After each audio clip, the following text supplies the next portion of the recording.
to an anomalous species of terror, I found him a bounden slave. I shall perish, said he.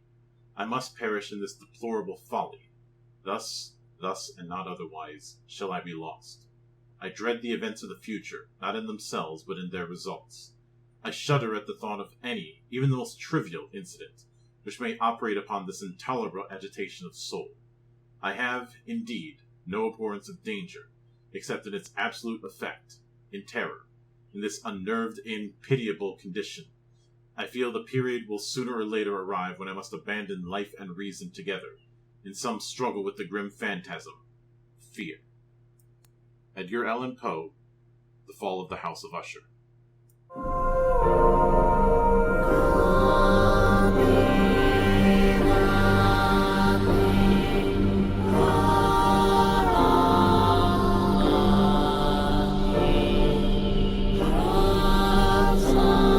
Hello there, ladies and gentlemen. My name is Mildra, and I will be your gaming monk for the evening. Let's talk about Gothic horror. The simplest definition of Gothic horror comes to us from the New York Public Library. Quote, the battle between humanity and unnatural forces of evil, sometimes man-made, sometimes supernatural, within an oppressive, inescapable, and bleak landscape. There's a myriad of elements that are shared within the storytelling method within Gothic horror, but the bigger question is, why do we find ourselves drawn to it? This is something that can be argued from here to Kingdom Come, but my belief is the use of romance, tragedy, and foreboding that is difficult to exactly pin down. Horror works are at their best when it's built up from atmosphere, a primal dread about being in a place you're not supposed to be, the feeling that there's something not right. When you ask people about their favorite Gothic horror entries, they're likely to bring up Frankenstein and Dracula, the classics. But one classic that is among them that I don't think gets the same amount of attention is The Fall of the House of Usher, which I quoted at the beginning of this video. Now, one of the many tentpoles of Gothic literature by Edgar Allan Poe, The Fall of the House of Usher depicts a reclusive nobleman slowly succumbing to fear and madness through the connection to his twin. In a roundabout way, it could be credited with the concept of the cursed family of nobles, who succumb to their own vices in one form or another. This brings us to our subject for today, The Curse of the House of Rookwood, a Gothic horror RPG depicting a cursed family who may either bury the proverbial skeletons in the closet or bring the family to ruin. If I had to use a more modern analogy, perhaps the likes of Eternal Darkness or Clive Barker's Undying. Yes, I know I'm stretching the concept of modern. Still, I bring both these up because of a theme of a family with many secrets, and those secrets coming back to haunt the modern descendants of that family directly or indirectly. How does it hold up? Let's find out. At 137 pages, Curse is pretty light, especially since it's only one column instead of two. There's not a whole lot of art, but the lining of the pages as well as the font feel setting appropriate.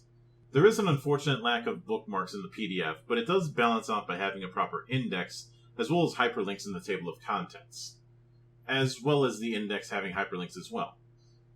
The bookmark issue isn't as bad as it could have been, since this is a very light text. The one thing I do kind of have an issue with is flow. I've never been a fan of introducing crunch concepts right in the middle of going through fluff. This was a problem I had with Weapons of the Gods, and it's a problem I have here. Player characters are assumed to be members of the Rookwood family, an ancient line of aristocrats.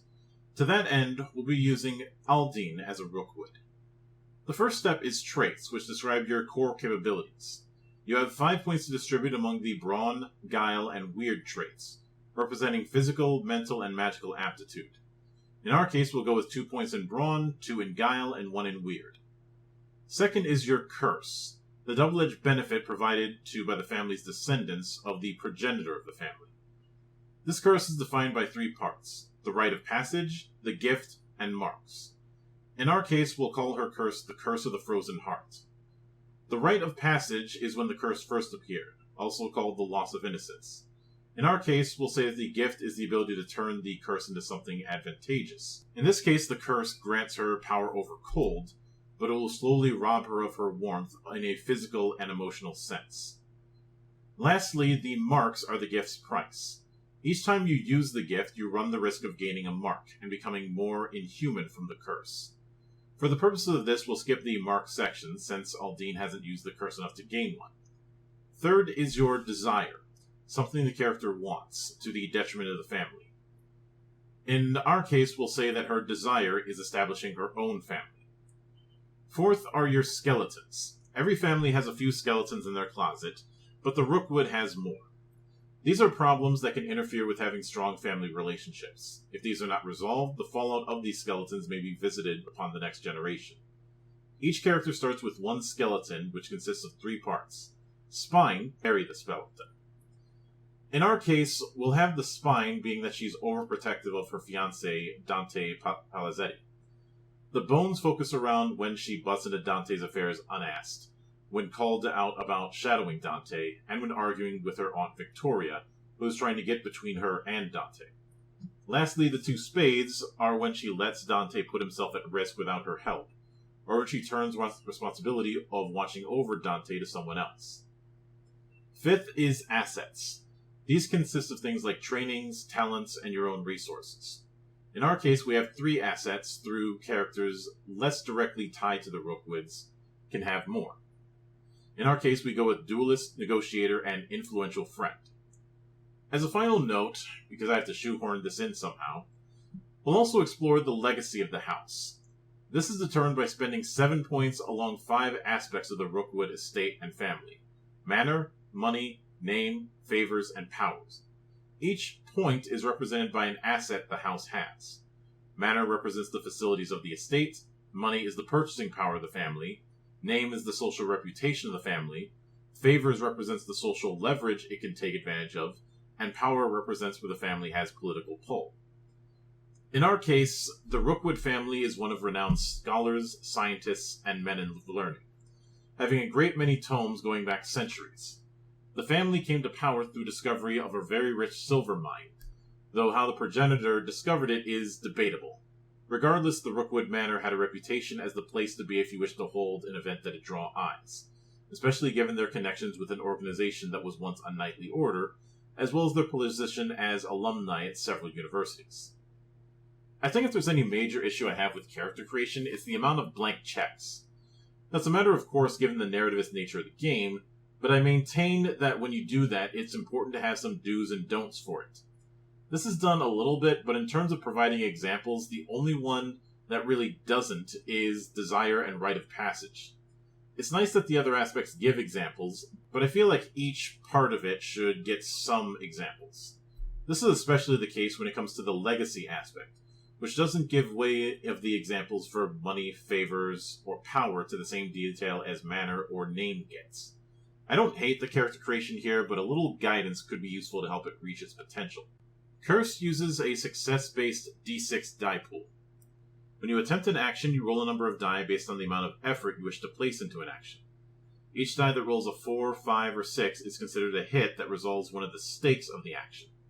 In this system, you're essentially committing dice to an action, and rolling multiple dice runs the risk of an exhausting die. When you roll a 6 with the same die type as the associated action, that counts as 2 hits. If you wish to expend moderate effort, you roll 1 die with any trait you have.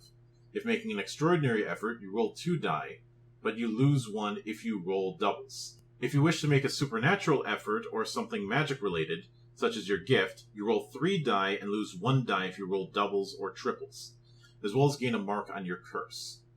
This can be mitigated by expending traits or family resources to gain rerolls or extra hits, which can be restored through pushing desires or dragging skeletons out of the closet. Now, much like Tech Noir, which I reviewed a few years ago, this game recommends using die of multiple colors, given how you may end up expending die through die rolls or damage. This might be a deal breaker for some, especially those tables using virtual tabletops.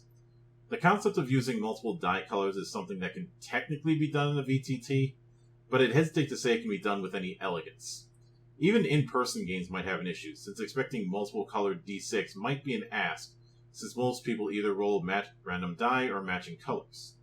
In one of my own playtests, we used cards from Magic the Gathering to represent traits. Not the best solution, but necessity is the mother of invention. Most of the mechanics are sound, but this is the one elephant in the room to deal with. Curse of the House of Rookwood builds itself on the myriad places a cursed family could be present.